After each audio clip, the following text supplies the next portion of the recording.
জবা ফুলের গঠন ও কাজ প্রজননের জন্য রূপান্তরিত বিশেষ বিটপকে ফুল বলে। জবা ফুল একটি সুন্দর ও পরিচিত ফুল যার গঠন এবং কাজ উভয়ই আকর্ষণীয়।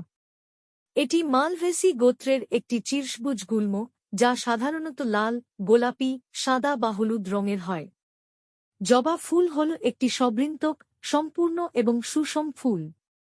এই ফুলের বিভিন্ন অংশ হল বৃতি, দলমণ্ডল, পুংস্তবক এবং স্ত্রীস্তবক। এক বৃতি 5টি সবুজ বর্ণের বৃত্তংশ জুড়ে নলাকার বৃতি গঠিত হয়। বৃত্তংশগুলি নিচের দিকে পরস্পর জুড়ে ঘণ্টাকার যুক্ত বৃতি গঠন করে। বৃতির নিচে 5টি সরু সরু সবুজ পাতার মতো অংশ দেখা যায়, এদের একত্রে উপবৃতি বলে। কাজ এটি কুঁড়ি অবস্থায় ফুলের অন্যান্য স্তবককে রক্ষা করে এবং সালোক সংশ্লেষ প্রক্রিয়ায় খাদ্য তৈরি করে।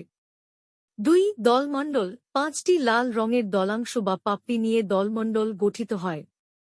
দলগুলির নিচের দিকের অর্থাৎ পুষ্পাক্ষের দিকের অংশ সরু, পরস্পর যুক্ত এবং ওপরের দিকের অংশ চওড়া ও মুক্ত। কাজ দলমণ্ডল পুংস্তবক ও স্ত্রীস্তবককে রক্ষা করে এবং কীটপতঙ্গদের আকৃষ্ট করে পরাগযোগ ঘটায়। 3. পুংস্তবক জবা ফুলের পুংস্তবক অসংখ্য পুংকেশর গঠিত। পুংকেশরগুলি একটি গুচ্ছে সজ্জিত থাকে, একে একগুচ্ছ পুংকেশর বলে। নিচের দিকে এরা পরস্পর যুক্ত হয়ে ফাঁপা নল গঠন করে কিন্তু ওপরের দিকে আলাদা থাকে। পরাগধানীর আকৃতি বৃক্ষ বা শিম বীজের মতো। পরাগধানীর মধ্যে অসংখ্য পোস্ত দানার মতো পরাগরেণু সৃষ্টি হয়। পুংকেশরের বিভিন্ন প্রকার সজ্জা: একগুচ্ছ, দ্বিগুচ্ছ, বহুগুচ্ছ, যুক্তধানী এবং দললগ্ন। কাজ পুংস্তবকের প্রধান কাজ পরাগরেণু উৎপন্ন করা এবং যৌন জন্মে সহায়তা করা।